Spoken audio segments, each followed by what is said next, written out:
En el nombre del Padre, y del Hijo, y del Espíritu Santo. Amén. Dios te salve María, llena eres de gracia, el Señor es contigo. Bendita tú eres entre todas las mujeres, y bendito es el fruto de tu vientre, Jesús. Santa María, Madre de Dios, ruega por nosotros pecadores, ahora y en la hora de nuestra muerte. Amén. En el nombre del Padre, y del Hijo, y del Espíritu Santo. Amén. Gracias, por favor, siéntense. Amigos queridos, somos todos bienvenidos a esta hermosa asamblea. Sabemos el tema que nos reúne el día de hoy. Queremos proclamar la grandeza transformante de la fe. Tu fe te ha sanado. Es una expresión que sale de la boca de nuestro Señor Jesucristo y que queremos que se haga una realidad en nuestras vidas. Tu fe te ha sanado. La fe tiene una fuerza de sanación y me parece que este año es notable porque hace 50 años nació para el mundo esa corriente de gracia que se llama la Renovación Carismática Católica. Y muchos de los que estamos aquí nos hemos beneficiado de la renovación carismática. Menciono precisamente a los carismáticos, no solo por lo que yo he recibido de bueno, sino también por esa palabra sanación. La palabra sanación es muy importante en la renovación carismática y grandes líderes muy ungidos del Señor han tenido dones especiales de sanación. Seguramente todos recordamos al muy querido Padre Emiliano Tardif, un sacerdote con un enorme don de sanación que llevó ese mensaje de que Jesús está vivo y está actuando, lo llevó por todos los continentes, en Europa, en África, en América, en Asia, es decir, muchas tierras fueron visitadas con este don de sanación del Padre Emiliano Tardif. Y así también ha habido otros servidores que quizás en menor cantidad, pero no con menor amor. Este mismo servidor que les habla ha podido experimentar eso. Yo he podido sentir, he podido vivir la fuerza de la sanación de Dios. Y el Señor en algunas ocasiones, pues también ha querido utilizarme para sanación de otras personas. O sea que no estoy hablando aquí de un tema aprendido simplemente, sino estoy hablando de una experiencia de vida, algo que ha llegado profundamente a mi corazón, algo que me ha cambiado y que se llama sanación. Pero la puerta para la sanación está en esa palabra tan cortica, pero tan fecunda, que es la fe. Y para eso nos hemos reunido hoy, para descubrir cómo en la fe está la puerta para esa profunda sanación. ¿Cómo vamos a dividir nuestra exposición en este día? Vamos a empezar hablando de lo que es la enfermedad y de lo que son las heridas. Vamos a empezar por ahí, porque quizás muchos de nosotros ni siquiera sabemos que estamos enfermos. A mí me marcó mucho el que fue mi maestro de novicios. Cuando uno entra a una comunidad religiosa hace el noviciado. Mi maestro de novicios fue un muy querido santandereano, el padre Pastor Prada Dietes. Y este gran maestro en la fe, nos enseñó muchas cosas. Una cosa que nos enseñó fue, mucha gente ni siquiera sabe las enfermedades que tiene. Porque sobre todo en los aspectos espirituales, emocionales y psicológicos, solamente nos damos cuenta de la enfermedad cuando la persona empieza a hacer barbaridades. Si una persona sale por la 33 medio desnudo gritando soy Napoleón, todos decimos este tiene un problema grave. Pero antes de llegar a esos extremos, muchas personas cargan enormes enfermedades o enormes heridas o enormes vacíos de su pasado y ni siquiera lo saben. Como no han llegado a un grado escandaloso de comportamiento, como su comportamiento no es escandaloso, ni ellas mismas se dan cuenta de las enfermedades que tienen. Entonces el primer punto va a ser hablar de la enfermedad. El segundo punto es hablar de la sanación. Y el tercer punto, por supuesto, es hablar de cómo la fe nos abre al universo de Dios. como la fe nos abre a la fuerza de la sanación que solamente el Señor puede tener en nosotros. Esas son las tres partes de nuestra predicación, y luego, con el favor de Dios, vamos a hacer un rato de oración de sanación, porque nosotros creemos que el Señor está presente, y nosotros creemos que donde Él está actuando. Hay una comparación muy sencilla. Así como el fuego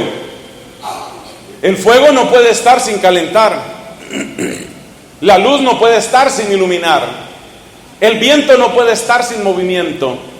Así Dios no puede estar sino sanando, transformando, bendiciendo, elevando nuestros corazones. Donde está Dios están sucediendo maravillas. No puede estar Dios de una manera pasiva, de una manera, digamos, estática. No, Dios es siempre actividad suprema. Y en esa actividad donde está Dios se está transformando. Como creemos que Él está aquí, por eso vamos a hacer oración al final de nuestra charla. Y vamos a pedirle al Señor que también manifieste sus prodigios y maravillas en nuestro cuerpo, en nuestra mente, en nuestra alma. Porque Él dice: yo he venido para que tengan vida y la tengan en abundancia. Eso encontramos en el capítulo 10 del Evangelio según San Juan. Esas son las tres partes. Entonces empecemos por la primera parte, la que tiene que ver con la enfermedad. ¿Se ha preguntado usted alguna vez de dónde viene la palabra enfermedad? Como tantas palabras de la lengua castellana, la enfermedad viene de la lengua latina. En latín, la etimología más probable de enfermedad es infirmus. Infirmus. Infirmus quiere decir el que no está firme, el que ha perdido firmeza. Eso es lo que significa en su sentido más original la enfermedad. Es una especie de fractura en la firmeza. No me siento firme. ¿Y por qué uno no se siente firme? A veces porque el cuerpo no le responde. Una persona que tiene un dengue bien espantoso siente que ni siquiera puede levantarse de la cama, no está firme. Una persona que ha tenido un accidente cerebrovascular quizás quiere mover sus piernas, pero las piernas no le responden, no están firmes. Pero también existen las enfermedades emocionales, enfermedades a veces muy fuertes, como puede ser el caso de la depresión. A veces somos muy crueles con las personas que están pasando por una depresión, porque le decimos a la persona: no, pero ponga de su parte, pero salga de eso, pero vaya, mire el sol, respire profundo, alégrese con los pájaros. Y la persona quisiera salir, pero no puede, no se siente firme. También hay enfermedades que tienen que ver con nuestras emociones. Hay personas que sienten: yo no puedo perdonar lo que me hizo mi papá. El abandono de mi padre no lo puedo perdonar. Yo no puedo perdonar la manera como obró mi hermano cuando llegó el juicio de sucesión de mis papás. Sacó toda la rapacidad, sacó las garras, eso con uñas y dientes peleando por lo suyo. Yo ya no puedo llamar hermano a ese que me trató de esa manera. Yo ya no puedo perdonar, dice la gente. Entonces hay límites que nosotros encontramos y que sentimos que no lo logramos,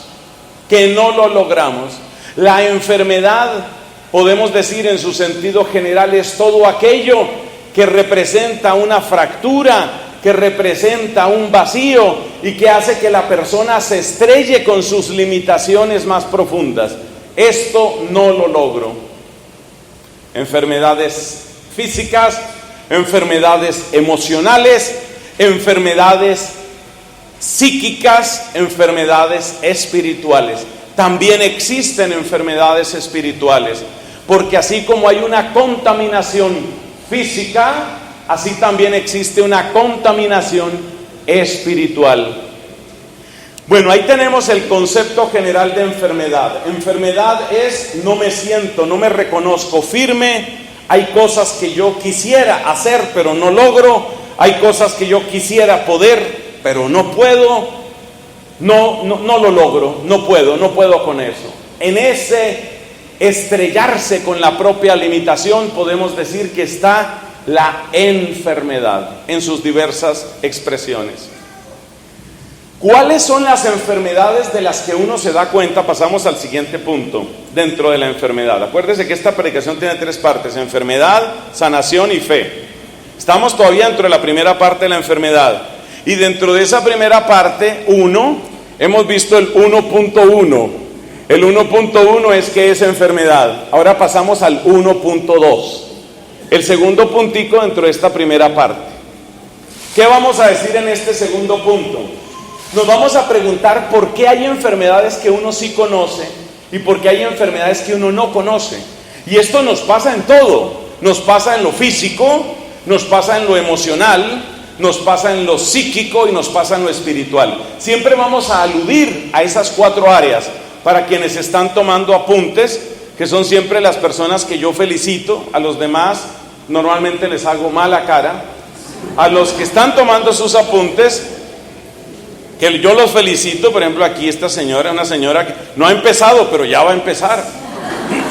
Ya va a empezar Ella, cuando yo lo de la felicitación, sacó su cuadernito. ¿Está bien? Entonces, ¿cuáles son las 4 grandes áreas que estudiamos en la enfermedad? La parte física, la parte emocional, la parte psíquica y la parte espiritual. La parte emocional tiene que ver mucho con el mundo afectivo. La parte psíquica tiene mucho que ver con la percepción y la conexión con la realidad. Un amigo me decía no hace mucho: la realidad y yo no nos entendemos mucho. Peligroso. Peligroso. Entonces, parte física, emocional, psíquica, espiritual. Bueno, entonces, ahora nos estamos preguntando, estamos en el 1.2. ¿Por qué hay enfermedades que uno no conoce, que uno tiene y uno no conoce? ¿Por qué existe eso? Porque resulta que las enfermedades nosotros las conocemos por unas manifestaciones exteriores que se llaman síntomas. Síntomas. La fiebre, por ejemplo, es un síntoma. La debilidad es un síntoma. El dolor es un síntoma. Si yo veo que tengo todo el tiempo una especie de dolor en el estómago que no se me quita, ese es un síntoma. Algo debe estar mal dentro de mi cuerpo, algo está fallando. Eso se llama un síntoma. Pero resulta que en cada una de las 4 áreas que hemos mencionado, acontece que hay enfermedades que son asintomáticas. ¿Qué quiere decir una enfermedad asintomática? Quiere decir una enfermedad que no muestra síntomas. Por ejemplo, hay especies de cáncer que son rápidamente identificables. A todos, pero muy especialmente a las mujeres, se les invita a que tengan cuidado por el problema del cáncer de seno, cáncer de mama. Entonces, si una mujer hace una exploración en su cuerpo, se da cuenta que hay una masa, ese es un síntoma. Eso se nota. En la piel, el cáncer de piel muchas veces se nota por cambios en la coloración, por especies de verrugas. Pero resulta que hay unos tipos de cáncer que son casi completamente asintomáticos. La enfermedad es mucho más peligrosa. ¿Por qué? Porque precisamente como no hay síntoma, la enfermedad gana ventaja, toma fuerza y uno no se está dando cuenta. Esa es una enfermedad asintomática. Por eso poco a poco nos van metiendo a todos, y yo creo que eso es sano, nos van metiendo en una tónica que se llama chequeos, los chequeos regulares. ¿Por qué le hacen a uno chequeos regulares? Porque en esos chequeos empiezan a mirar ciertas sustancias en la sangre, en la orina, una ecografía que le hacen, y empiezan a buscar cosas que son asintomáticas. Por ejemplo, para nosotros los varones, a partir de cierta edad, se pide que se registre cómo está el tema de unos indicadores de posibles problemas en la próstata. Y resulta que el varón no siente nada, él se siente perfectamente, él está muy bien, él está en plena salud. Y resulta que es una persona que tiene ya un problema que está creciendo. Por eso, ¿qué se hacen? Los chequeos regulares. Usted se siente muy bien, pero vamos a hacerle un examen de sangre. Su examen de sangre muestra algo muy preocupante, caballero. Todo indica que usted tiene unos índices demasiado altos de triglicéridos. Pero yo me siento muy bien. Claro, usted se sienta muy bien y un día así sentado le va a dar su ataque cardíaco y usted estuvo muy bien hasta que estuvo muy mal. Entonces, eso es lo que se llama una enfermedad asintomática. ¿Y cuál es el recurso de la medicina para las enfermedades asintomáticas? ¿El recurso cuál es? Chequeos regulares. Ustedes dirán que ¿por qué insisto en esto? Porque resulta que uno también puede hacer chequeos regulares en las otras áreas. Y esos chequeos regulares en las otras áreas son muy interesantes y de eso es de lo que vamos a hablar en este momento. Entonces, ¿qué es lo que hace que uno descubra unas enfermedades y en cambio no descubra otras enfermedades? Pues que hay problemas que son asintomáticos. Pensemos en el plano emocional. ¿Qué sería un problema o una enfermedad o un malestar emocional de tipo asintomático? Son muchos los ejemplos que podríamos dar. Pero por ejemplo, un caso que me he encontrado varias veces tiene que ver con una especie de resentimiento con la vida. Oiga esa cosa tan rara, resentimiento con la vida. Muchas personas sienten que la vida, así como se oye con toda su generalidad, la vida ha sido injusta conmigo. La vida ha sido injusta. ¿Por qué? Porque yo he trabajado mucho y no tengo lo que debería tener por mi trabajo. Porque yo he tratado de ser bueno y muchas veces me han traicionado. Porque yo traté de tener una buena familia y los hijos resultaron ingratos. Eso, si uno no los persigue, no son capaces de dar una llamada, no son capaces ni siquiera de voltearse a decir gracias papá, o qué, o pasamos a enterrarlo o qué. Se olvidaron completamente estos hijos de nosotros. Entonces, la persona siente que la vida ha sido injusta. Muchas personas sienten eso. Yo traté de hacer las cosas bien, pero no me salieron como yo quería. Es decir, hay frustración, hay decepción, incluso hay resentimiento. Pero la persona que tiene estas sensaciones profundas no anda por la vida golpeando al primero que se encuentra en la calle. No va por la calle y ahora lo agarro a puños a usted porque la vida ha sido injusta. No, eso no lo hace. Pero el problema va caminando por dentro. Y ahí se presenta un fenómeno muy interesante en la vida emocional, que es el fenómeno de la olla express o de la olla a presión. La persona va acumulando esa presión porque siente que la vida es injusta. Y entonces en un momento inesperado se rebosa la copa. ¿Y qué pasa cuando se llena la copa? Que la persona ¿qué? Explota. Ahora que utilizamos tanto estos aparatos y por eso salen tantos videos en noticieros y videos en redes sociales y en todas partes, uno se asombra de las explosiones de intolerancia.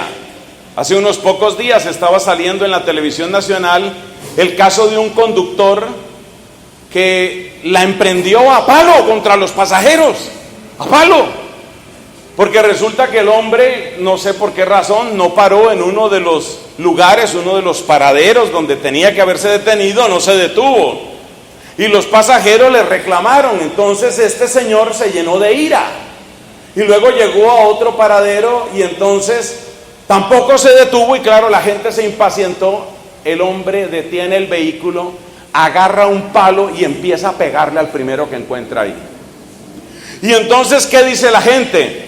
Oiga, se enloqueció. No, es lo mismo del cáncer. Te aseguro que si tú hablas con esa persona, le preguntas, ¿usted qué opina de la vida? ¿Qué vida? Ni qué porquería, ni qué nada. La persona lleva años acumulando y uno no se da cuenta de lo que uno está acumulando.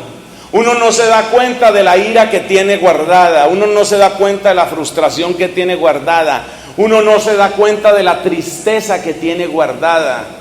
Esos arranques, esas explosiones de ira no suceden porque sí. Son cosas que se han venido acumulando. Pero te aseguro que el que habló con ese conductor, por dar solamente ese ejemplo, no estoy estigmatizando a esa persona. El que habló con ese conductor el día anterior o 2 días antes dice, no, él estaba normal. Él estaba normal. En estas matanzas que tristemente se han presentado en Estados Unidos, ustedes han visto cantidad de masacres y todo eso, cuando entrevistan a los papás, a los parientes, dicen, no, pues él sí era un poco callado, pero yo nunca pensé que fuera a hacer eso. Yo lo veía como una persona, pues normal, oía su música, hacía sus cosas, pero la persona estaba, ¿qué? Acumulando frustración, acumulando tristeza, acumulando resentimiento. En el plano emocional, porque estamos por áreas, ya vimos el área física, ahora estamos en el área emocional. En el plano emocional esto es desastroso, porque cuando las personas sienten que han acumulado demasiado, cuando llegan a tomar una decisión, muchas veces esa decisión está mal tomada y es irreversible. Ese es el caso de muchas separaciones. Yo ya conozco varios casos de eso. Sobre todo la mujer, ¿por qué? Porque a la mujer pues no le gusta la confrontación, el hombre es muy agresivo, el hombre es muy gritón, el hombre es muy altanero, muy humillante. Entonces ella no quiere someterse a esa tortura de estar peleando con esa especie de gorila. Entonces, para no estar peleando con el gorila, ¿qué hace ella? Se aguanta, pero se aguanta y va apuntando en una libretica. Esa libretica, un poquito más chiquita que la suya, no se preocupe, señora. Esa libretica donde ella va apuntando, ¿qué es? El cáncer que le está carcomiendo el corazón. Ahí está ella acumulando. Un día llega este hombre y le dice, mira, yo creo que tú deberías aportar más a la casa. Sí, ¿sabe lo que voy a aportar? Mi ausencia. Me largo de aquí y me perdonan la expresión, esta vaina se acaba hoy, ya, me voy. No, pero espérate, ya el tipo se asusta porque claro, le ve esos ojos de leona inyectada y dice, esto va en serio. No, espérate mi amor, ningún amor, ni ningún nada, esto se acaba. Y la persona que está haciendo ahí está explotando. Y es una enfermedad, ¿cómo se llama? Ay, no, pero concéntrense entonces. No. Todos se les va en reírse y no sé qué y nada. ¿Cómo se llaman esas enfermedades? Y entonces emocionalmente vamos acumulando ese tipo de cosas. Lo mismo pasa en el plano psíquico. En el plano psíquico pasa eso. Las personas van acumulando muchas cosas o van presentando ciertos comportamientos que son extraños. Por eso hoy la policía, especialmente en países donde han sucedido más tragedias de estas, dicen estén atentos a las redes sociales. Un día resulta un muchacho de 17 años, por ejemplo, 16 años, empieza a publicar cosas y todo lo que publica es negro, muerte, Satanás. Y los papás tranquilos, no, cosas de muchachos, esas son las modas, eso después le pasa. Un día publica en su Facebook, tengo ganas de asesinarlos a todos. Y entonces le responden los amigos, ¿no? Le contestan a la actualización de estado, no seas exagerado, no sé qué, siempre hay algo bueno. Y el tipo, pero va dando señas. Y la gente dice, no pasa nada. De repente empieza a vestirse todo de negro. De repente empieza a llenar de cuadros de Satanás y de machos cabríos y no sé qué más cosas la habitación. Y los papás siguen diciendo, no, cosas de muchachos. Y no saben lo que viene por dentro. Un día se presenta el fenómeno olla express. Un día estalla la olla. Y entonces la gente dice, pero ¿en qué fallamos? Si le hemos dado todo, ¿en qué fallamos? Hermano, para usted la enfermedad fue asintomática, pero en realidad la mayor parte de las personas sí que van dando señales. Las más difíciles de detectar, las enfermedades asintomáticas más difíciles de detectar son las espirituales. ¿Por qué? ¿Sabe por qué? Porque resulta que aquí se cumple lo que dijo Jesús, capítulo 15 de San Juan. Jesús nuestro Señor dice, yo soy la vid, ustedes son las ramas o los sarmientos, no los sarmientos, las ramas de la vid. Yo soy la vid, ustedes las ramas. Y ustedes saben lo que pasa cuando se corta una rama. Si usted corta una rama se seca, pero no se seca en un minuto, ni se seca en una hora. Es más, sabemos que si uno corta, por ejemplo, una flor y la pone en agua, esa flor va a terminar muriéndose, pero puede durar días, dependiendo del tipo de flor. Entonces lo que le pasa a uno en el plano espiritual es eso. Una persona, por ejemplo, deja de comulgar y no siente en principio que le haya pasado nada especial. Una persona deja de orar y no siente nada especial, nada raro, no siente nada extraño. Simplemente dejó de hacerlo y no pasó nada. La mayor parte de las enfermedades espirituales suceden con el sigilo de la serpiente. Por eso la Biblia compara al pecado y al demonio con la acción ¿de quién? De la serpiente. Porque ¿cuál es el gran arte de la serpiente? Que no la detecten. Claro, ella trata de pasar completamente escondida, desapercibida, hasta el momento apropiado en el que lanza su veneno, lanza la mordida, inyecta su veneno. Entonces las enfermedades espirituales son las más difíciles de detectar, y la gran mayoría de las enfermedades espirituales son completamente asintomáticas. Uno no se da cuenta de eso. Uno no se da cuenta de que uno se está enfermando o que uno se está debilitando. Uno no lo percibe simplemente. Y no lo percibe ¿por qué? Porque uno siente que uno es una persona normal. Uno le pregunta a la gente, ¿usted es católico? Sí, yo soy católico. Considero que un católico, pues un católico normal. O sea, normal. ¿Qué significa normal? Bueno, pues que voy a misa cuando me nace, cuando tengo el tiempo, voy a misa. ¿Qué más? Pues además de vez en cuando pues voy a misa, es otra cosa que yo hago. Y hay ocasiones, digamos, que se presenta así y pues voy a misa. Ese es el católico normal. No se da cuenta de lo mal alimentado que está, no se da cuenta de lo mal nutrido que está, no se da cuenta de eso. Y cuando la persona no se da cuenta de que está mal nutrida, tampoco se da cuenta de cómo se está enfermando su alma, no se da cuenta de eso. Uno se va volviendo ateo sin darse cuenta.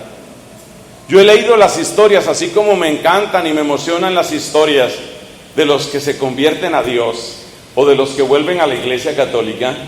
De vez en cuando, porque yo tengo que aprender también de eso, leo las historias de ateos, cómo llegaron a ser ateos. Y les cuento una cosa. El 90% de los ateos llegaron al ateísmo sin darse cuenta. Fueron resbalando. Dejaron de orar, dejaron de formarse, dejaron de escuchar predicación y fueron resbalando. El 90% de los ateos llegaron a ser ateos sin darse cuenta a qué horas. El 10% o menos de los ateos llegan al ateísmo por un golpe fuerte. Por ejemplo, una decepción brutal con alguien de la iglesia, o por algún problema en el que sienten que Dios les falló.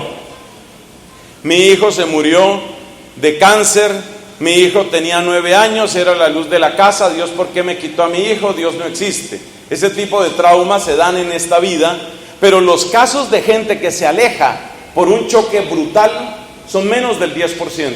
Mucho más del 90% son gente que fueron resbalando. La gente que se sale de la iglesia católica se sale así, resbalando poquito a poco. Me acuerdo el dolor de mi mamá cuando una iba a decir hermana, pero es que era casi hermana, una amiga de toda la vida, oiga, se vuelve protestante esta mujer.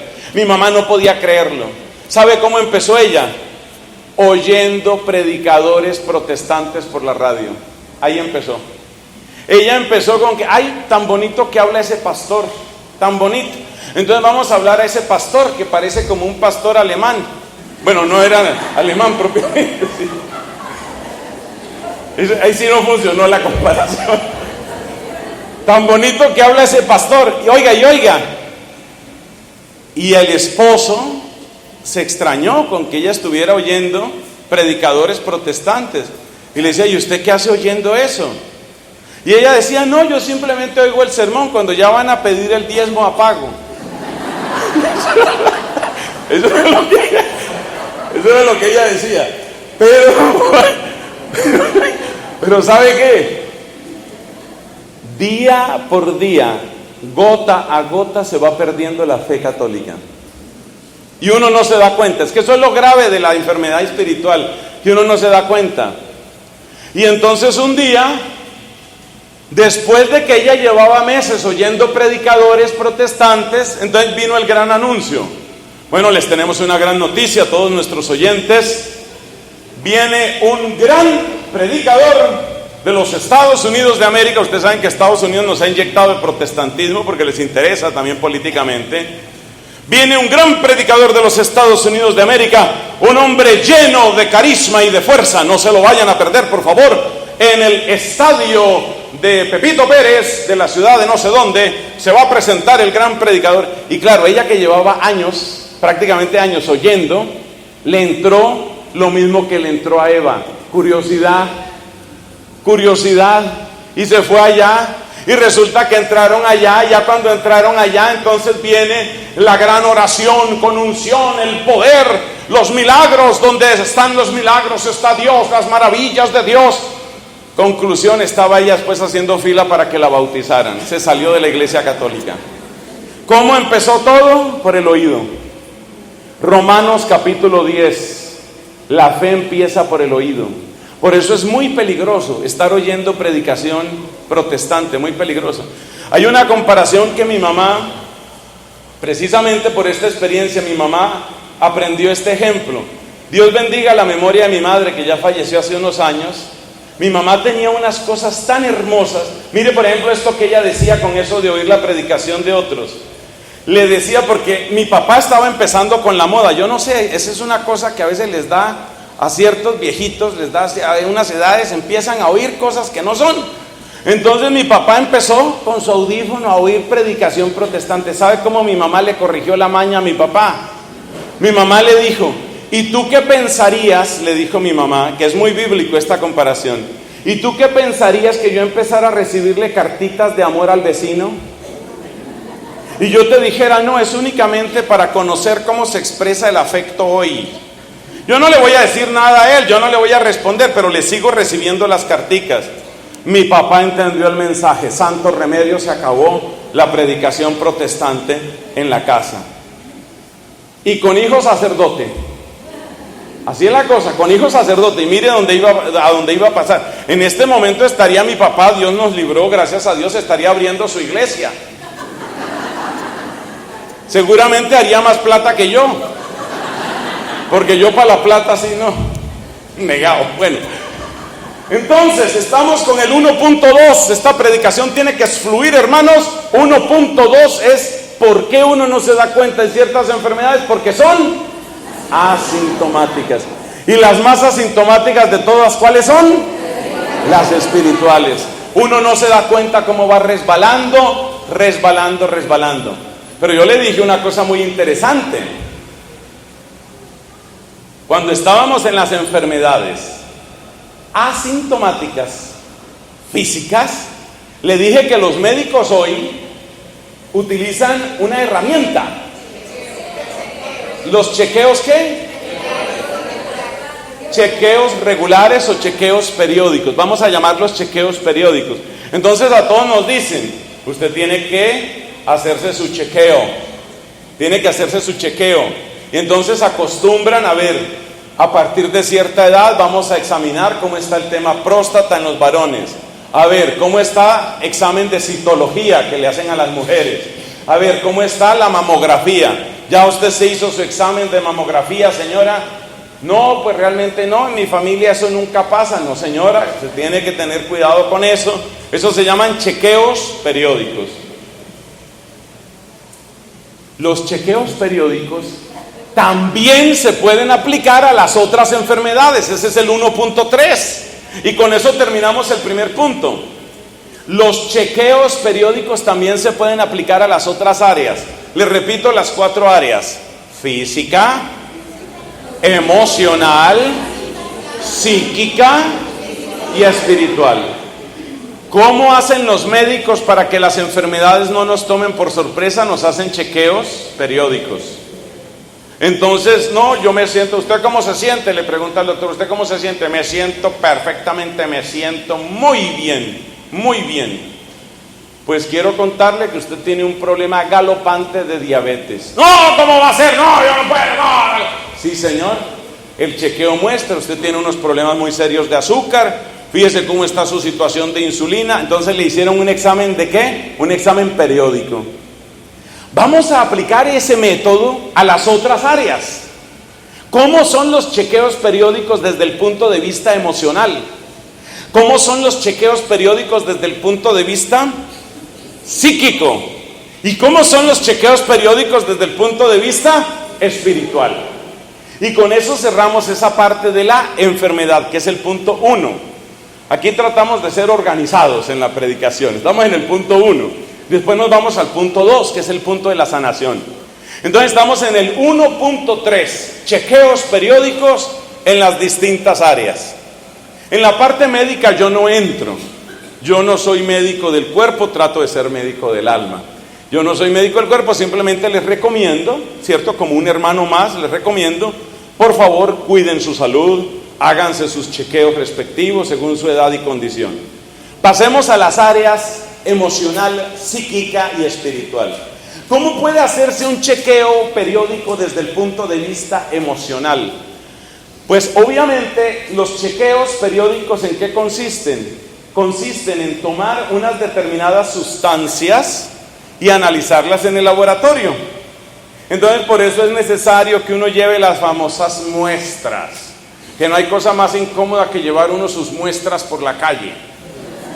Esas muestras son la cosa más incómoda del mundo, pero hay que llevar las muestras. O sea, lo que ellos hacen es examinar lo que sale de ti. Lo que sale de ti. Por eso tienen que examinar orina, por eso tienen que examinar sangre. Tienen que hacer ese tipo de exámenes. Tienen que mirar qué es lo que sale de ti, qué está en ti y qué sale de ti. Apliquemos esa comparación a los chequeos emocionales. A los chequeos emocionales. Entonces, ¿qué es un chequeo emocional? La manera más fácil de entenderlo y la que a mí me parece más bonita, porque le tengo gran amor al plan de Dios para la pareja humana, es el chequeo emocional de pareja. Esto lo recomiendan muchos psicólogos. ¿Qué es un chequeo emocional de pareja? Se llama saquen tiempo para ustedes.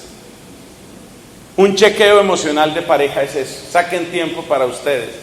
¿Por qué? Porque sobre todo cuando se trata de papás, incluso de abuelos, hay también otros que ya son bisabuelos. En fin, las personas que están con su familia fácilmente disuelven los temas de su relación de pareja, los disuelven en el conjunto de la familia. Por ejemplo, siempre hay tantas cosas que hablar de la economía, de los seguros, del carro, de la póliza que se vence, de los servicios que hay que pagar, del problema que tuvo la hija en el colegio, que el muchacho lo devolvieron. Y llega un momento en el que se les olvida cuidar y cultivar su relación ¿de qué? De pareja. Entonces, ¿cómo es un chequeo periódico emocional? Muy fácil. Ustedes sacan tiempo para ustedes, Es necesario sacar tiempo para la pareja. Ese es un chequeo emocional.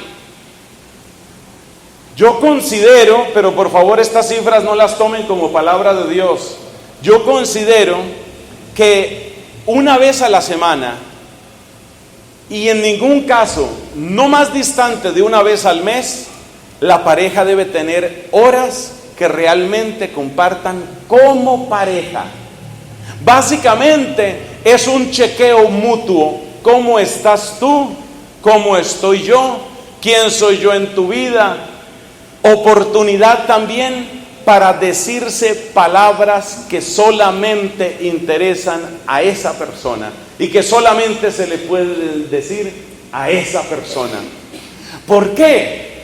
Porque las necesidades emocionales de tu esposa no se acabaron el día que ella se casó. Las necesidades emocionales de tu esposa no se acabaron el día que ella tuvo su primer hijo. Las necesidades emocionales de tu esposa no se acabaron cuando ella tuvo su último hijo. Las necesidades emocionales de tu esposa no se acabaron cuando ella terminó su ciclo de vida fértil, es decir, cuando llegó su menopausia. Resulta que los seres humanos tenemos necesidades emocionales ¿hasta cuándo? ¿Hasta cuándo? ¿Hasta cuándo? Hasta que nos muramos. Entonces eso quiere decir que esa mujer que es tu esposa quiere y necesita oír de ti que es amada, que ella es importante, que ella ocupa un lugar único. Necesita oírlo no solamente cuando es novia, que es cuando es más fácil. ¿Por qué? Porque tenía la piel templadita, tersa, tenía el cabello joven, tenía esos ojos brillantes, tenía esa sonrisa impresionante. En esa época todo lo de ella te parecía bonito y era muy fácil hablarle, pero las necesidades emocionales de ella no han terminado.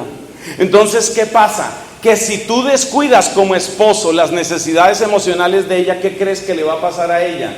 Le va a pasar que ella empieza a desarrollar una enfermedad emocional, que luego se manifiesta, por ejemplo, ¿en qué?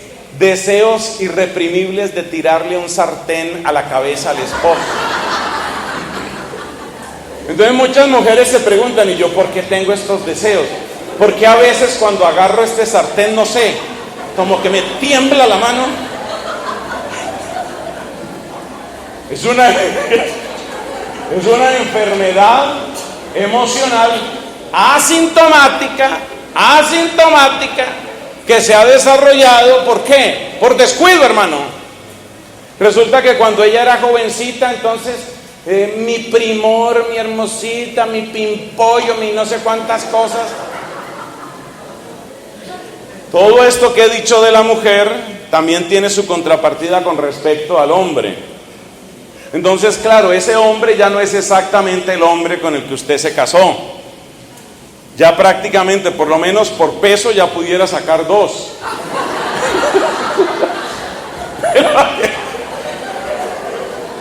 Pero aunque ese hombre, claro que yo hablé con un amigo y me dijo, mire, le voy a explicar para que no se burle. Me dijo, tipo serio, me dijo, padre, yo veo que usted se burla mucho de los gordos en su predicación. Yo quiero explicarle que yo quiero tanto, yo amo tanto mis abdominales, mis músculos abdominales, yo los amo tanto que los protejo con una gruesa capa de tocino.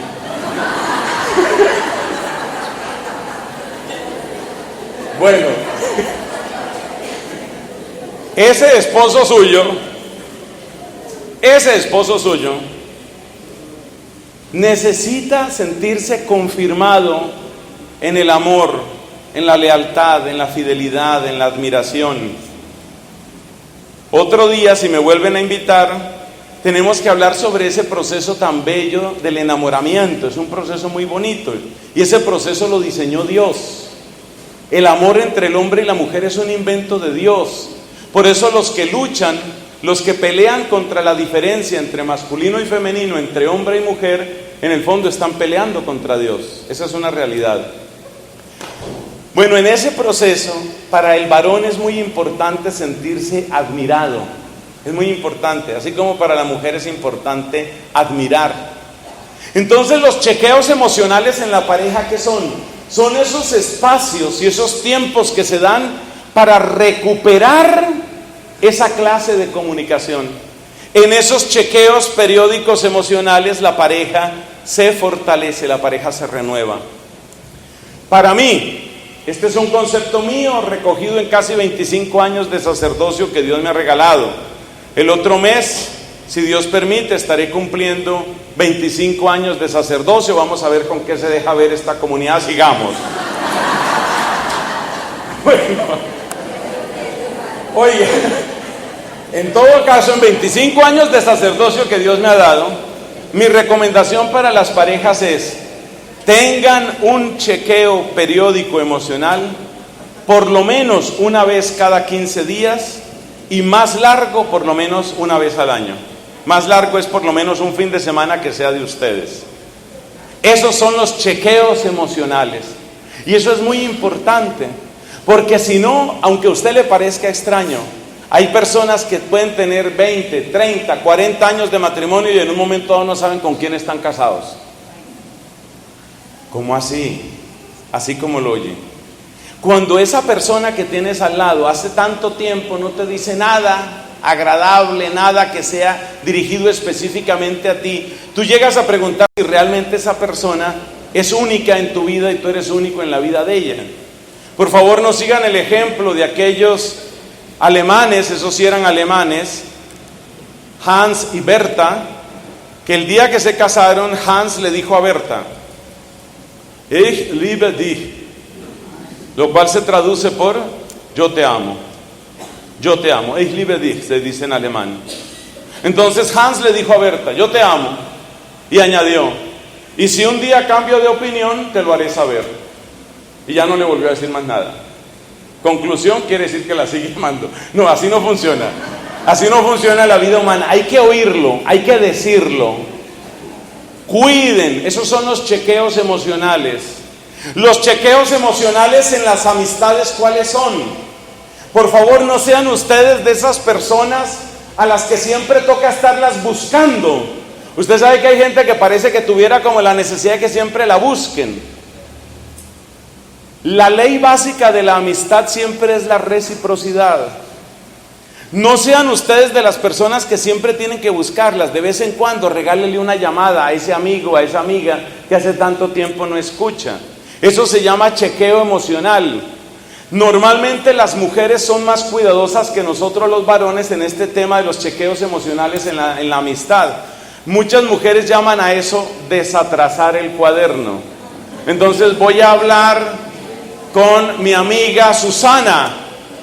Dice ella, para desatrasar el cuaderno. El cuidado que hay que tener desde el punto de vista cristiano es que el desatrasar el cuaderno no se vuelva chisme fresco. Hay que evitar la chismografía, cuidado con eso.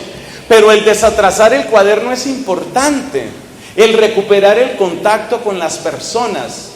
Le voy a dar otro tip, otra sugerencia para los chequeos emocionales. Procuren establecer con sus hijos más de un canal de comunicación. Esto es muy importante para los que tienen nietos, para los que tienen hijos. Con los hijos no se queden ustedes con un solo canal de comunicación. ¿A qué llamamos un canal de comunicación? Un canal de comunicación es: usted es el hijo, yo soy el papá, yo mando, usted obedece, esta es mi casa, aquí se hace lo que yo diga, usted... Ese es un canal de comunicación. Y si uno analiza, ese canal de comunicación tiene sentido. Efectivamente, el que es papá y tiene que tener autoridad de papá, nadie lo niega. Pero procuren tener varios canales de comunicación con el hijo.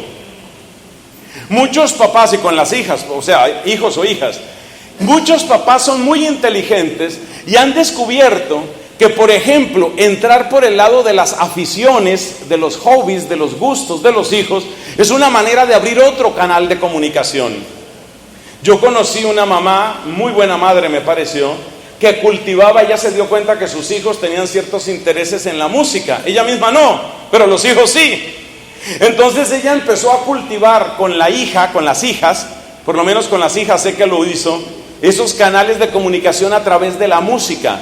Entonces alentaba en las hijas ese gusto por cultivar la buena música, que la hija va a tener una presentación de violín o de flauta o de lo que sea, allá está la mamá. Eso es abrir otro canal de comunicación.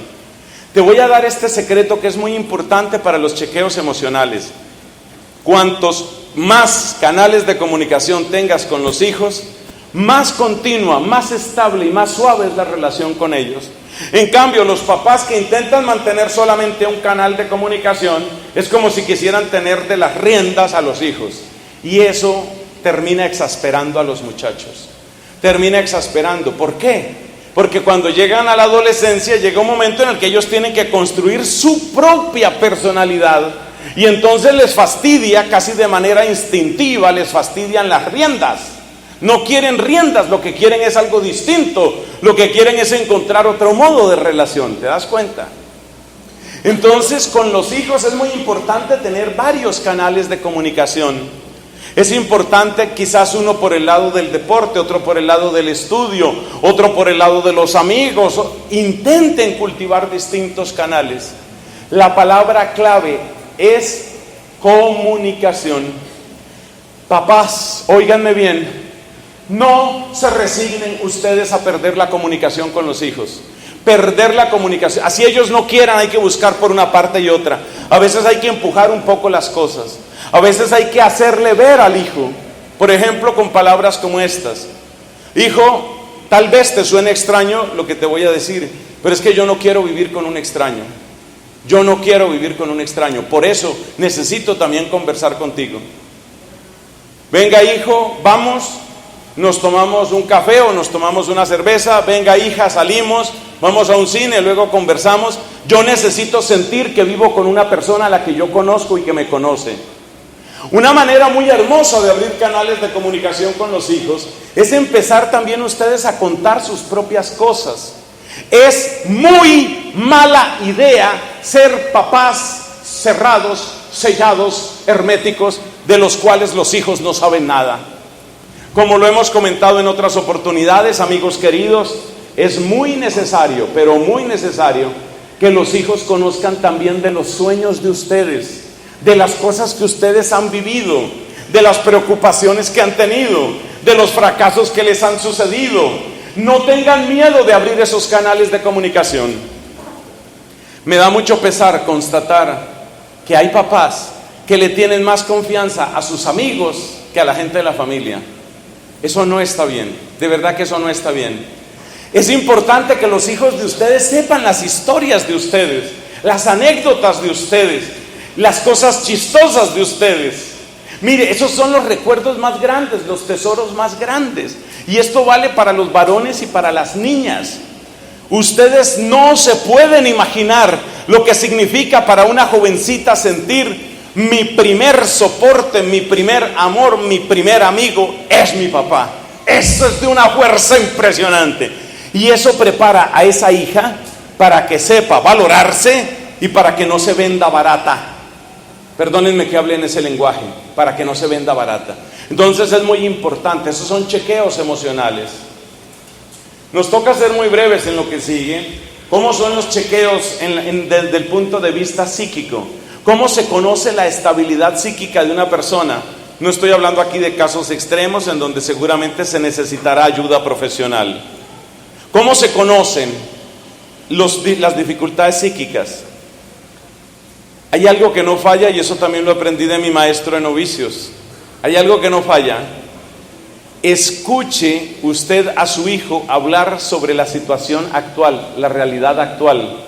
Ya se trate en política, en ciencia, en sociedad, en literatura, cosas de hoy. Oiga usted a su hijo. Incluso si su hijo o su hija le dice: a mí eso no me interesa, yo no entiendo nada, aunque le diga eso, esa respuesta ya es interesante, aunque es preocupante. Porque uno de los problemas que están teniendo nuestros jóvenes es que se encierran tan absolutamente en su mundo que parece que no existiera nada distinto. Es decir, existe mis amigos, mis redes sociales, mi carrera, mis fiestas, mi.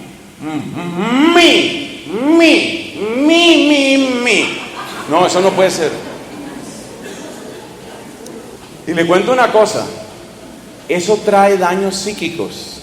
Eso trae daños psíquicos.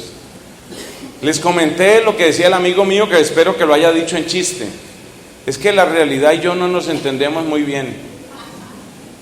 Eso es muy grave. Eso se llama desadaptación. Y si usted habla con cualquier psiquiatra, quizá algunos de los aquí presentes, puede que sea psiquiatra. Miren por favor los ojos de la gente que tienen cerca. Si ustedes miran los psiquiatras, o pregúntenle a un psiquiatra, ustedes sabrán que el primer síntoma realmente preocupante de enfermedad psiquiátrica es la desconexión con la realidad. Eso es lo primero. Eso es lo primero. ¿Y dónde se nota la conexión de la persona con la realidad? En la manera como opina, la manera como conversa con respecto a las cosas que están sucediendo. Hijo, ¿usted qué opina de lo que está pasando en Venezuela? Hijo, ¿usted qué opina de la elección esa del presidente de Estados Unidos? ¿Usted cómo evalúa lo que estamos haciendo en la comunidad en tal o cual cosa? Oír a las personas pronunciarse, opinar sobre las cosas, le da a usted una medida de por dónde va la estabilidad psíquica. Aunque usted la única respuesta que reciba sea simplemente: a mí eso no me interesa, yo no me meto en eso. Si usted oye esa frase, preocúpese, porque ese es el primer síntoma de que está iniciando una desconexión con la realidad. Y no se resignen ustedes a esa clase de respuestas. Lo de Venezuela, no, eso parece que está como muy complicado, pero yo en eso ni me meto. Y si nos pasa aquí, ¿qué está haciendo usted, hijo, para que eso no pase aquí? Acostúmbrense a tener diálogos respetuosos, pero de cierta altura, con sus hijos, con sus nietos. Eso es cultivar una estabilidad psíquica, y eso es hacer el chequeo periódico. El chequeo periódico espiritual, ¿cómo es? El chequeo periódico espiritual lo ha propuesto la iglesia hace mucho tiempo. ¿Te acuerdas que la iglesia nos dice que hay que confesarse por lo menos una vez al año? Que hay que comulgar por lo menos por Pascua. Claro que esos son unos mínimos tan pequeñitos, tan bajitos, que casi no dicen nada, pero incluyen una cierta idea de chequeo espiritual. Y eso también es bueno para que usted se lo pregunte. Además de lo que es obligatorio, ¿usted qué le da a Dios? Esa es una pregunta muy buena. ¿Sabe cuál es el nombre oficial del chequeo espiritual en la Iglesia Católica? Se llama examen de conciencia. Y todos los grandes autores de vida espiritual recomiendan que uno haga examen de conciencia todas las noches, por lo menos una vez al día. San Ignacio de Loyola, gran maestro en el discernimiento espiritual, decía que más de una vez al día debía hacer un examen de conciencia. Mi propia vida, cuando la Virgen empezó a sacarme de ese marasmo medio ateo en el que yo estaba con la ciencia, cuando la Virgen María empezó a llamarme, de lo primero que ella inculcó en mi corazón fue la necesidad del examen de conciencia frecuente, y eso me rescató. Y luego pues me encontré con la querida Catalina de Siena, que ustedes me la oyen mencionar, que ella habla mucho del tema del conocimiento de uno mismo ante Dios. Entonces, ¿cuál es el nombre del chequeo espiritual? El buen examen de conciencia. Y solo le voy a recomendar esto porque el tiempo no nos da para más. ¿Sabe qué hay que hacer en el examen de conciencia? Pregúntese usted no solamente por el mal que ha hecho, que ese examen creo que la mayor parte lo pasamos sin problema. A ver, número de atentados terroristas que he cometido este año: 0. Personas asesinadas con brutalidad o sin ella: 0. Estafas a vecinos, empresas o gobiernos: 0. Estoy bien, muy bien. Esos exámenes son fáciles. Lo que uno tiene que preguntarse es: ¿cuál es el bien que estoy dejando de hacer? En primer lugar, el bien dentro de mi estado de vida. Como papá, como mamá, como trabajador, como abuelo, como abuela, como tío, como sacerdote, como maestro, como esposo. ¿Qué me está faltando? ¿Qué se debe razonablemente esperar de mí? Yo no lo estoy haciendo. Ese es el verdadero examen de conciencia. Porque una cosa que está demostrada es que cuando se muere la gente, que esa es una situación que ha venido repitiéndose hace rato, que la gente se muere.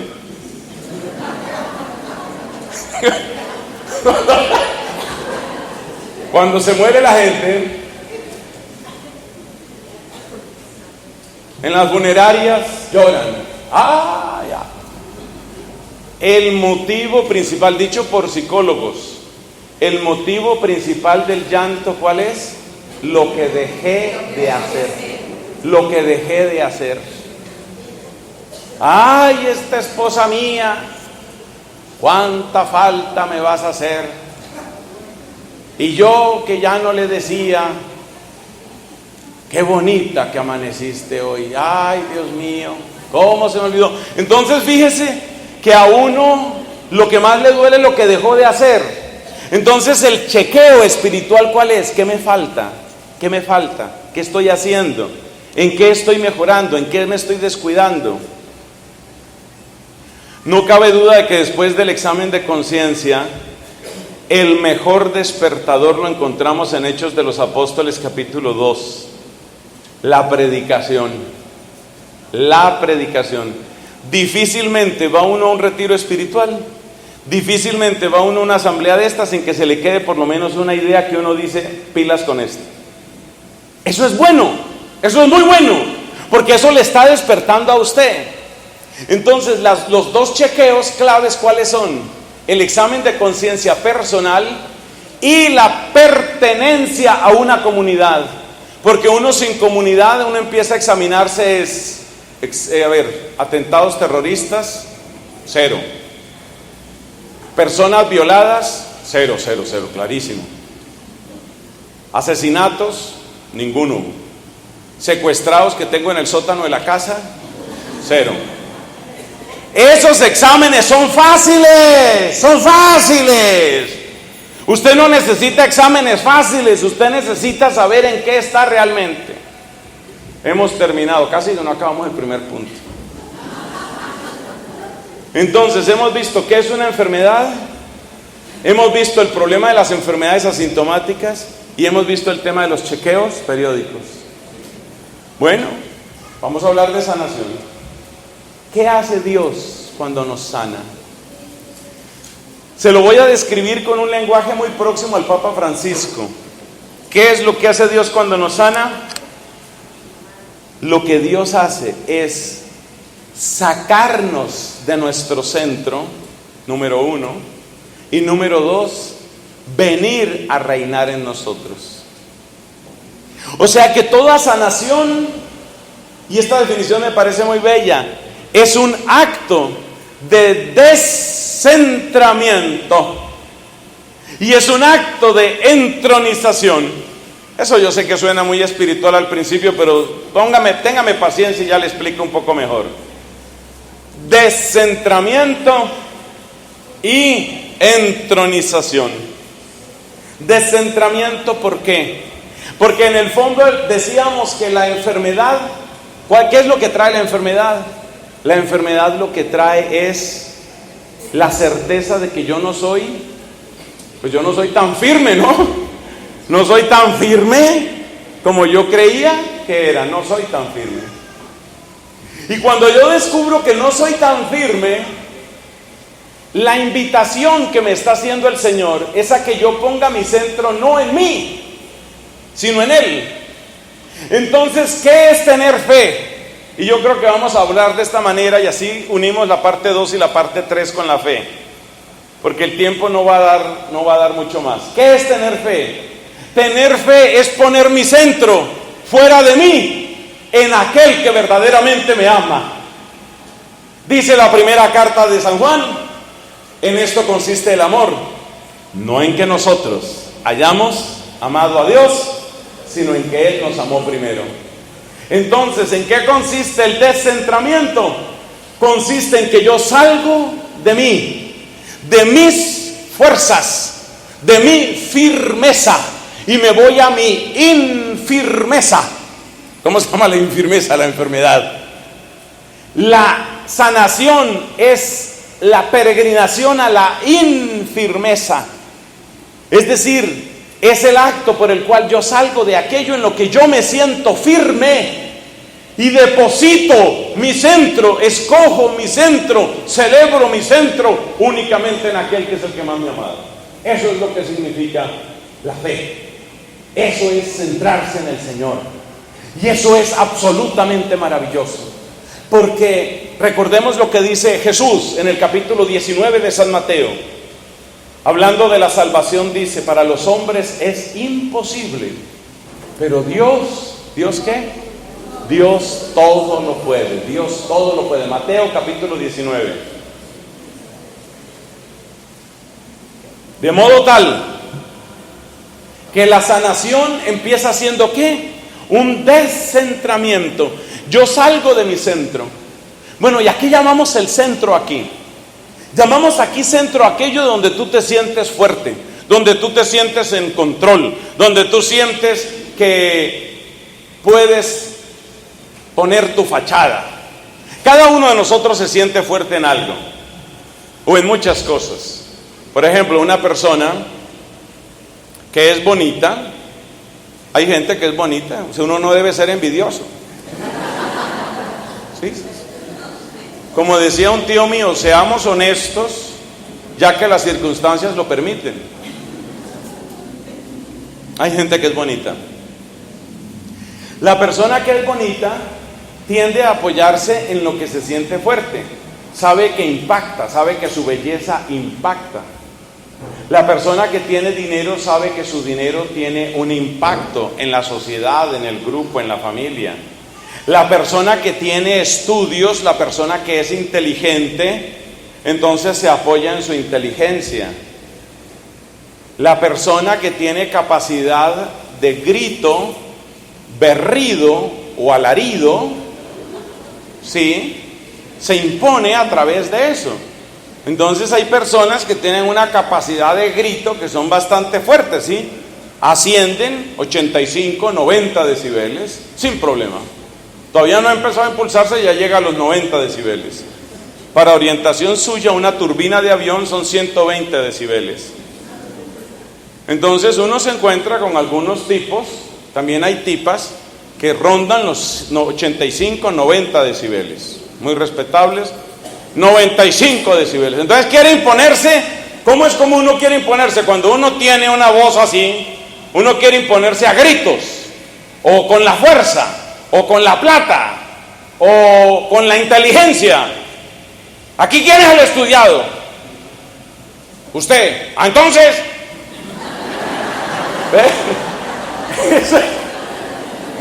la persona, uno siempre trata de imponerse. Y uno trata de imponerse a partir de ¿qué?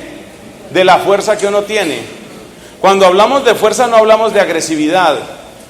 Recuerde el caso de una mujer llamada Dalila. Dalila se impuso con la fuerza de dos fluidos conocidos como lágrimas y mocos. Entonces Dalila todo era llore y suénese. Suénese y llore. Oiga, y así venció a Sansón, a base de puro moco y lágrima. Lea la Biblia. ¿Cómo se impuso Dalila? A base de llanto. Ay, ya tú no me quieres. Tú antes eras distinto conmigo. Has cambiado tanto. Yo creo que esta relación no va para ninguna parte. Sansón, que era el hombre, le pregunta con voz profunda: ¿por qué me dices eso, mi amor? No me llames mi amor. Sé que tu corazón está en otra parte. Ni siquiera me tienes confianza. Y así mirando para otra parte y toda digna. ¿Pero qué ha pasado, mi dulce corazoncito de melón? Es que tú no me dices tus secretos, tú escondes todo. La otra vez te pregunté que en qué radicaba tu fuerza, que por qué eras tan fuerte y nunca me respondiste nada. Oiga, y entonces empezó con esa tónica y con esa técnica, ¿sí? Eso se llama ¿qué? Secarlo, ¿no? Ella dijo, yo le hablo y le hablo y le hablo hasta que o me dice o lo seco. ¿Y qué? Lloren. O sea que cuando hablamos aquí de fuerza, ustedes no piensen que la fuerza está únicamente en eso. Ay, Dios mío, es que un día hay que hacer un seminario solo para hombres para hablar de los trucos de las mujeres. Verá que esto aquí se llena, hermanos. En cambio, si hacemos un seminario para mujeres de los trucos de los hombres, yo no creo que vengan tantas mujeres, porque ya las mujeres se lo saben todos. Ya eso las mujeres se saben, pues. Realmente la creatividad masculina en ese sentido no es mucho. No es mucho, ¿verdad? Que uno como sacerdote, uno termina volviéndose un observador imparcial y uno ve la complejidad del comportamiento femenino y la simplicidad del comportamiento masculino. Es que uno ve los varones tan predecibles. Uno habla con un tipo, un varón, pues, un hombre, y al momentico ya se sabe, este lo que quiere es trago, este lo que quiere es sexo, este lo que quiere es comida, este lo que quiere es plata, este lo que quiere es admiración, este lo que quiere es que lo escuche. Mejor dicho, lo que quieren los hombres se sintetiza en 7, 8 cosas. Entonces, por eso a las mujeres les queda muy fácil manejar a los hombres. ¿Por qué? Porque una mujer tiene una capacidad de observación muy grande, entonces la mujer desarrolla un gran poder sobre él. Entonces empieza a jugar con lo que él quiere. Ah, ya sé qué es lo que quiere. Como él quiere esto, entonces yo le salgo por aquí, luego me muevo para acá, llego aquí, y aquí es donde el hombre me compra lo que yo quiero que me compre.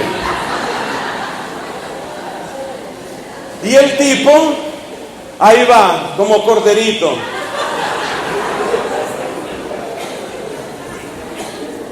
Y entonces, ¿cuánto es que vale el vestido que tú quieres? Ay, mi amor, no sé, me da como vergüenza contigo, pero es que realmente es una promoción. Mira, la semana pasada estaban a 1.800.000, pero esta semana está rebajado a 900.000. Pero si no me lo quieres comprar, tranquilo, no te preocupes, algo haré.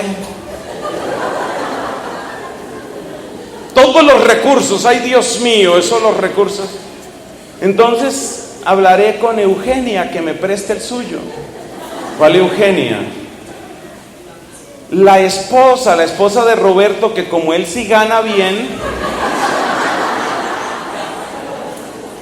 esas son unas técnicas sofisticadas, pero no digo más. ¿Por qué? Porque hay mucha mujer aquí, entonces aprenden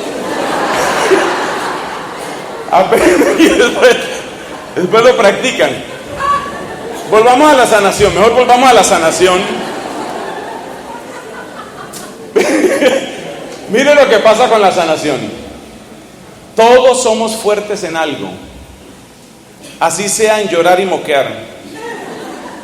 Todos tenemos algún tipo de fortaleza, y esa clase de fortaleza que uno tiene es en donde uno cree que puede lograr sus victorias. ¿La fe qué es? La fe es no utilizar aquello en lo que yo me considero fuerte, sino salir al encuentro del Señor en aquello en lo que yo me descubro débil, y poner en Él toda mi esperanza, y llamarlo a Él para que el centro de mi vida no sea que yo soy muy inteligente, yo soy muy astuto, yo soy muy bonita, yo soy muy estudiado, yo soy muy famoso, yo tengo gran salud. Para que mi vida no dependa de eso, para que mi vida no dependa sino de Él, eso se llama fe. Y la fe entonces es el momento en el que yo no me apoyo en mí mismo, es el momento en el que yo no me centro en mí mismo, en que yo soy el que sabe y yo soy el que puede. Mi amada doctora Santa Catalina de Siena, doctora de la Iglesia, eso significa maestra declarada y reconocida de vida espiritual en la Iglesia Católica, eso es lo que significa doctora de la Iglesia. Mi amada doctora de la Iglesia Santa Catalina de Siena dice ella, hablándole a Dios: tú eres el que es y yo soy la que no soy. Esta mujer está completamente centrada en Él. Ha sacado el centro de su vida. Ella no se centra ni en que soy joven, soy mujer, soy inteligente, tengo amigos, tengo influencias. No, su centro está en Él. La fe que logra la victoria, la fe que vence al mundo, ¿es cuál? La fe que reconoce que Jesús es el Hijo de Dios, dice la primera carta de San Juan. Y esa fe significa que yo pongo mi centro en Él. Entonces, ¿cómo es la sanación física? La sanación física es la de aquella mujer que dijo: aunque solamente pueda tocar el borde de su manto, seré sanada. Es tanta la fuerza de vida que hay en Él, que estoy segura que más allá de todos los médicos, porque dice la Biblia que había gastado todo su dinero en médicos, Más allá de todos los médicos, Él sí puede. Yo pongo mi centro en Él. Esa es la fe. Y en la vida emocional, ¿cómo es eso? En la vida emocional es yo no puedo perdonar. En la vida emocional es yo me siento frustrado. En la vida emocional es yo me siento solo. Pero yo pongo mi centro en Él. ¿Qué quiere decir eso? Que yo tengo certeza de que Dios conoce mi dolor. Tengo certeza de que Dios conoce mi soledad. Tengo certeza de que Dios conoce mi cansancio. Y tengo certeza, por consiguiente, que yo soy importante para Él. Yo sé que yo soy importante para Él. Y en el momento en el que uno sabe que es importante para Dios, en el momento en el que uno se abre hacia el amor de Dios, entonces torrentes de gracia, de ternura y de bondad caen sobre nosotros. Y esa abundancia de ternura y de bondad es profundamente sanadora. Porque nadie, creo que nadie, puede decir, yo tuve una familia absolutamente perfecta, todo funcionó muy bien. Y luego en el colegio tuve relaciones completamente perfectas con todos mis compañeros.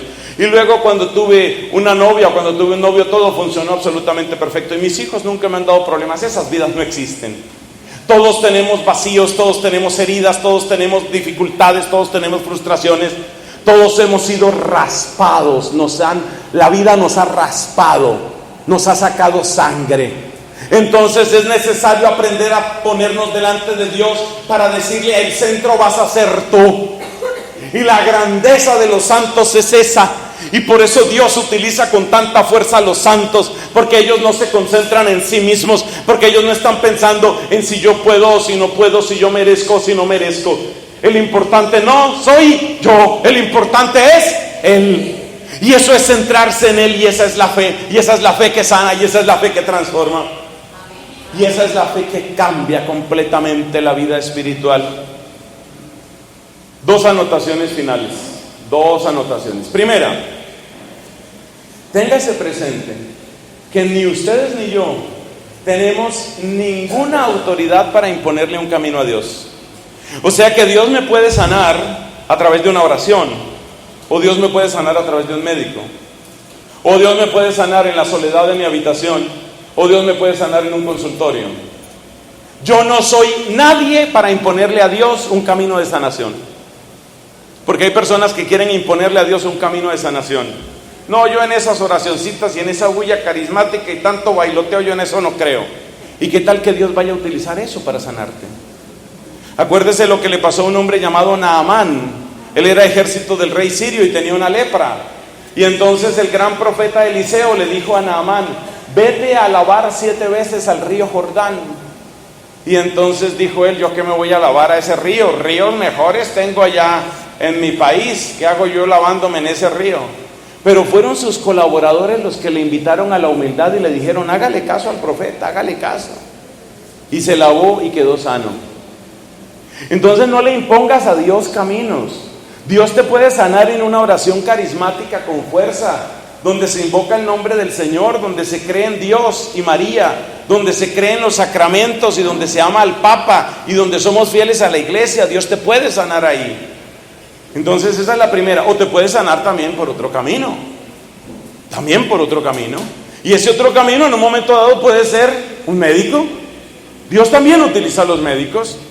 Eso también puede suceder.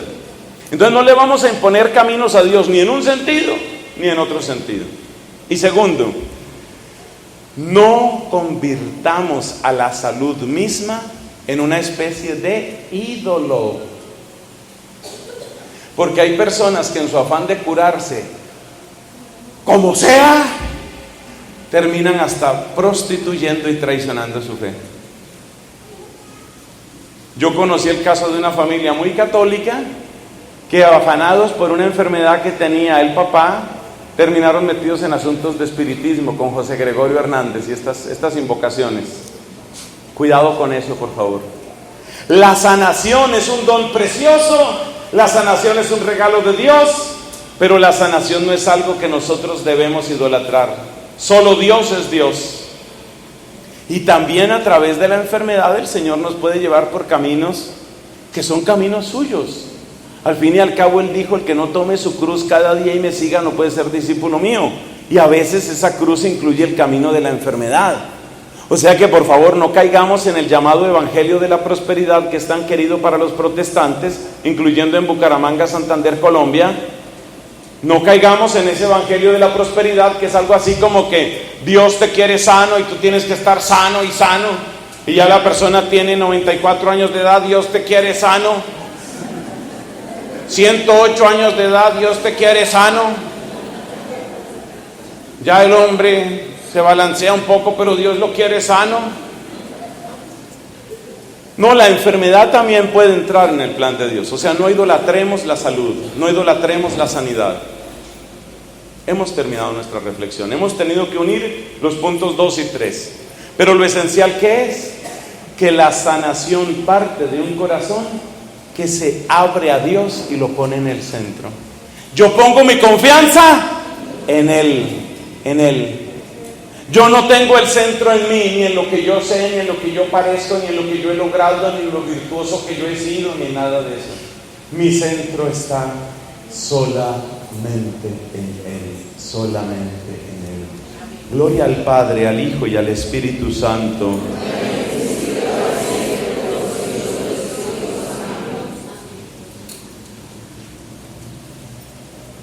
Vamos a ponernos de pies y vamos a hacer una oración para centrarnos en Él. Vamos a pedir al Señor que haga su obra preciosa en nosotros. Vamos a pedir al Señor que nos enseñe primero cómo fue que la palabra que utilizamos, cómo es que uno se revisa, ¿eso cómo se llama? ¿Chequeos qué? Periódicos. Vamos a pedirle al Señor que nos hagamos nuestros chequeos periódicos. Los físicos, pero también los emocionales, los psíquicos y los espirituales. Hay que hacerse los chequeos. No podemos olvidarnos de eso. Pero si estamos en necesidad, hay un Dios que nos ama. A ti te hablo con humildad y con confianza. A ti te hablo, Padre Dios, con humildad y con confianza. Envía tu Espíritu. Envía tu Espíritu sobre esta asamblea, Señor. Sabemos que hay muchos que necesitan sanación. Sanación de sus cuerpos, sanación de sus afectos, sanación de su mente, incluyendo sanación de sus recuerdos, sanación de su alma, herida por el pecado. Ven, Señor, ven a hacer tu obra preciosa en nosotros. Ven, Señor. Ven, Señor, a glorificarte en medio de tu pueblo. Y a ti, mi hermanito, que has venido esta noche aquí. ¿Sabes lo único que te pido? Lo único. Solo te voy a pedir esto. Pon tu centro en Él. Yo voy hablando y tú trata de hacer tuyas estas palabras mías. ¿Cuáles? Jesús, hoy el centro no soy yo. Hoy el centro eres tú. El centro no son mis ideas. El centro no son mis virtudes. Tampoco el centro son mis defectos, lo mucho que me he equivocado. Ni siquiera quiero que el centro sean mis preocupaciones. Hoy quiero que el centro seas tú. Tú. Hoy quiero centrarme en ti, Señor. Hoy quiero que tú tomes el trono de mi vida.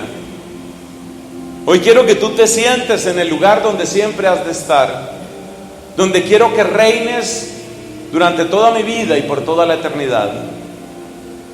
Centra, Señor, mi vida en ti. Haz tu obra preciosa en mí. Derrama, Señor, esa abundancia, ese diluvio de tu Espíritu Santo sobre mí. Que caiga como una cascada sobre cada célula de mi cuerpo. Y que las células que están enfermas no puedan resistir la abundancia de la luz y del amor que hay en ti. Que mis células enfermas no puedan resistir, Señor, la fuerza del Dios creador que todo lo renueva con su espíritu. Cae como una cascada, hermano. Imagínate esa cascada cayendo sobre cada célula de tu cuerpo. Si tienes conciencia de que hay un lugar enfermo en ti, por ejemplo un tumor, entrega al Señor en este momento ese tumor. Te repito, aunque todos somos aquí indignos, hemos visto milagros. El Señor los hace. Deja que caiga esa cascada sobre ti. Deja que caiga ese amor sobre ti. Deja que llegue esa vida sobre ti. Aquí recibo, Señor. Aquí recibo, Señor, esa cascada de amor, esa cascada de misericordia. Imagínate una catarata de agua cristalina y pura que viene desde el cielo, que viene desde el corazón de Jesús.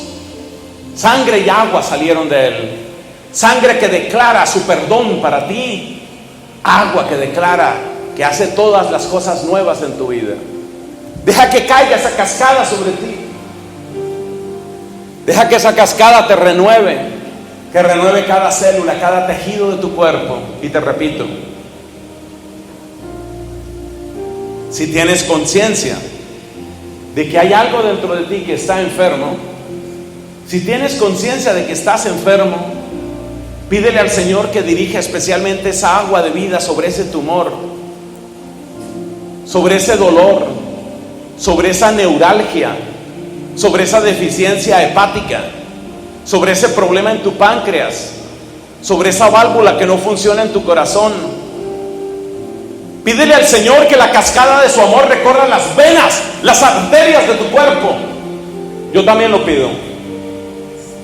Que tu sangre, hermano querido, y mi sangre sean sanadas, limpiadas. Señor, limpia mi sangre, díselo, limpia mi sangre, Señor. Limpia mi sangre de todo lo que no es bueno. Limpia, Señor, mi sangre, dame la salud que necesito. Quiero salud, pero la quiero para una sola cosa, para servirte a ti, Señor. Llega, Señor, con tu fuerza. Ahora pídele al Señor que caiga esa cascada hermosa de su amor sobre tus afectos. ¿Cómo está la relación que tienes o tuviste con tu mamá? ¿Cómo está la relación que tienes o tuviste con tu papá? ¿Cómo están las relaciones con tus hijos, con tu esposo, con tu esposa? Seamos sinceros, yo creo que todos necesitamos ayuda. Yo creo que todos necesitamos unción. Llega, Señor, con tu unción. Llega, Señor, con tu fuerza. Hay sectores de tu alma que están enfermos, hermano. Tienes vacío de papá, tienes vacío de mamá, tienes vacío de pareja, tienes vacío de amigos, tienes heridas o traumas. El primer médico, él sabrá cómo obra, pero el primer médico siempre es Él. Haz caer sobre nosotros, Señor, el torrente de tus bondades. Haz caer sobre nosotros el torrente de tu misericordia. Lávanos, Señor, lávanos. Vamos con una canción, por favor, y luego vamos a seguir orando por unos minutos más, pidiendo esa sanación psíquica y espiritual. Pero lo más importante, acuérdate siempre que tú le digas: Jesús, tú en el centro, porque tú eres el que es y yo soy el que no soy. Tú en el centro, tomando control, Señor, guiando esta barca de mi vida y llevándola un día al puerto.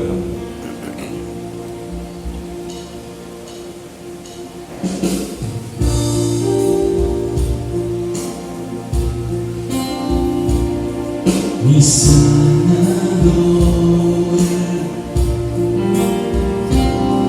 mi redentor,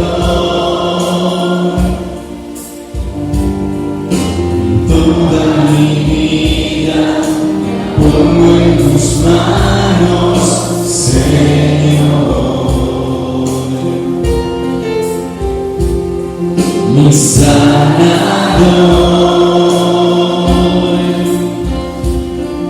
mi protector,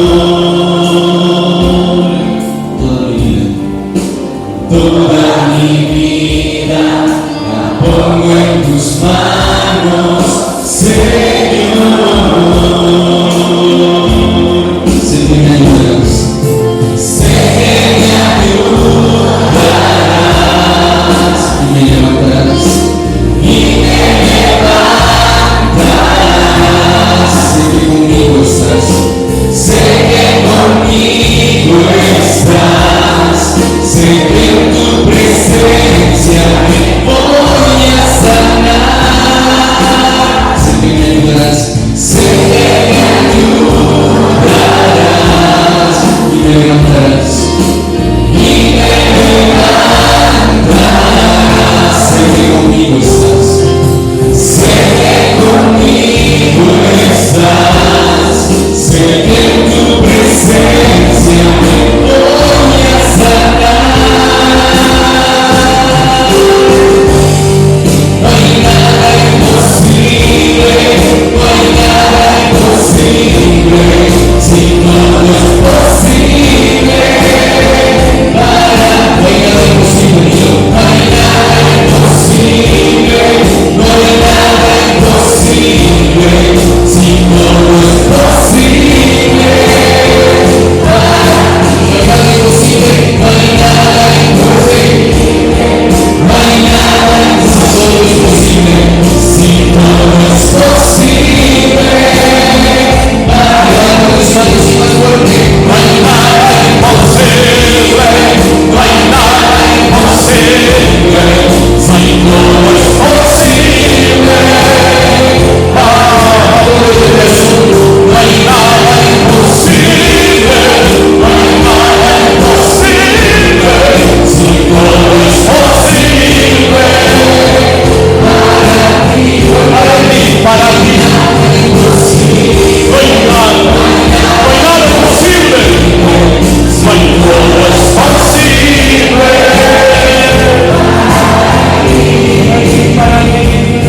Para mí. Oh, gracias, Jesús. Gracias, Señor, porque tú levantas la esperanza de este pueblo, Señor. Gracias, gracias, Señor. Hermano, eso que estás sintiendo, no lo dudes, es el Señor, no lo dudes. Esa alegría que hay en ti, esa certeza, esa fuerza nueva que brota en tu corazón, no dudes, no es un invento de tu mente, no es una trampa de tu corazón, es el beso de Jesús en tu alma. Oh, gracias, Señor, gracias. ¿Quién le da gracias al Señor? Gracias, Señor, gracias. Gracias, Jesús. Gracias, Señor, gracias. Gracias, gracias, Señor. Y por eso te pedimos en este momento sanación psíquica. Enséñanos, sana nuestra mente, Señor.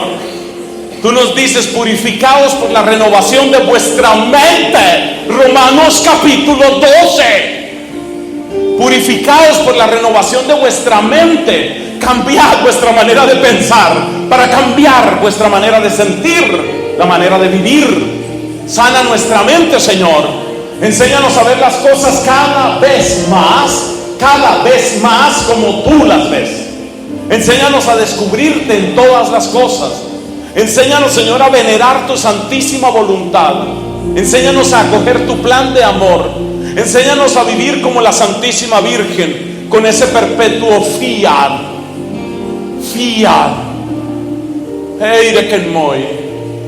Eire que se cumpla en mí.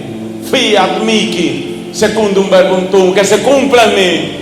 Cree, hermano, cree que Dios puede renovar tu manera de mirar, renovar tu manera de pensar, para renovar tu manera de vivir. Cree que el Señor está aquí, que lo está haciendo, porque es verdad. Bendito eres, Señor. Gracias por este hermoso encuentro. Gracias, Señor, por cada corazón que ha venido. Gracias porque así tú estás renovando nuestra mente, Señor. Esto se llama sanación psíquica. El demonio siempre quiere que miremos las mismas cosas, que seamos esclavos de las mismas ideas, que estemos siempre anclados en los mismos recuerdos. Esa es la gran estrategia de Satanás: atenazar, aterrorizar y atrapar nuestra mente. Que siempre estemos recordando la misma pornografía, que siempre estemos recordando el mismo odio, que siempre estemos recordando lo que me dijeron, cómo me trataron, cómo me sentí. Esa es la estrategia de Satanás. Pero hoy, en el nombre de Jesús, pedimos liberación. Hoy pedimos al Señor que haga grandes obras de liberación. Rompe, Señor, esas cadenas, las cadenas primordiales, que son las cadenas de nuestra mente. Nuestra mente está encadenada en recuerdos de placeres ilícitos, recuerdos de dolores sin nombre, recuerdos de vacíos, de noches de miedo. Nuestra mente está encadenada. Rompe cadenas. Sana, Señor. Le vas a entregar en este momento al Señor tus cadenas, esos recuerdos que no logras apartar de tu mente, esas ideas fijas que se te repiten una y otra vez. Y le vas a decir al Señor: cambia mi manera de pensar, cambia mi manera de ver, cambia mi manera de sentir, de ver y de pensar, para cambiar mi manera de vivir. Eso se llama sanación psíquica. Y danos, Señor, la sanación espiritual. Ven, Señor. Hemos pecado, somos miserables pecadores. Creo que yo el primero.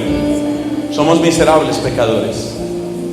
Pero tú nos alientas con estas palabras: yo no he venido a buscar a los pecadores, yo no he venido a buscar a los justos, sino a los pecadores, para que se arrepientan. Y también nos dices: no necesitan de médico los sanos, sino los enfermos. Con esas palabras nos alientas, y con esas palabras, Señor, nos volvemos hacia ti para decirte: sáname, Señor, porque he pecado contra ti. Sánanos, danos una vida nueva. Señor, que este año sea un año de gracia, que este año sea un año de poder en el Evangelio, que este año sea un año de fuerza y de renovación, Señor. Que este sea un año para ti, un año de victoria, un año para proclamar, para vivir, para celebrar quién es el Señor. Bendito eres, Señor. La gloria para ti, Señor. La gloria y la alabanza para ti, Señor. Bendito eres. Gracias, gracias, gracias, gracias, Señor.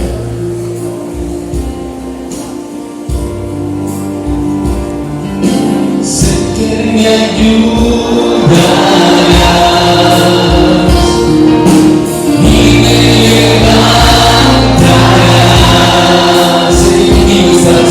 Sé que conmigo estás, sé que en tu presencia me comenzarás. Sé que vendrás, sé que me ayudarás y me levantarás y me levantarás. Sé que conmigo estás, sé que conmigo estás, sé que en tu presencia me comenzarás. No hay nada imposible, no hay nada imposible, no hay nada imposible, si todo es posible para ti. No hay nada imposible, no hay nada imposible, si todo es posible para ti. No hay nada imposible, no hay nada imposible, si todo es posible para ti.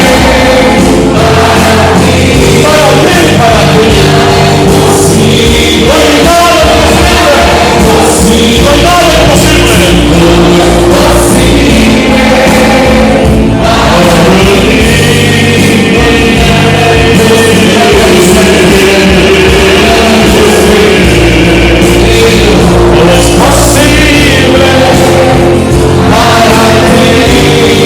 No hay nada imposible, no hay nada imposible, todo es posible para qué, para ti.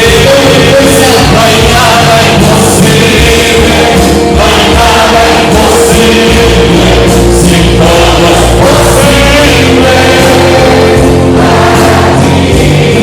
para ti. Vamos a cerrar este momento con una gran alabanza al Señor. Gloria a ti, Jesús. Alabanza a Jesús. Jesús, en ti confío. Jesús, en ti confío. Esa es la fe que vence al mundo. Jesús, en ti confío. Gloria a ti, Señor. Gloria a ti, Señor. Gloria y alabanza a ti, Señor. Bendito eres. Gracias, Señor. Gracias porque tú no fallas. Tú no fallas en la cita de amor. Gracias, Jesús. Gracias, Señor. Tú no fallas. Oh, gracias, Señor. Oh, gracias, Jesús. Gloria a ti, Señor. Gracias por las maravillas que haces. Gracias por los prodigios de redención que traes a tu vida, a nuestra vida. Gracias, Señor. Gracias. Alabado seas, bendito seas. Gloria a ti, Señor. Bendito seas. Gracias. No me fallarás, Señor, a pesar de mis quebrantos, no habrá enfermedad ni miedos, solo gritos de alabanza, no habrá oscuridad porque tu luz hoy despega las tinieblas, tú no me fallarás. Todos. Tú no me fallarás, Señor, a pesar de mis quebrantos, no habrá enfermedad, ni miedo, solo gritos de alabanza, no habrá oscuridad.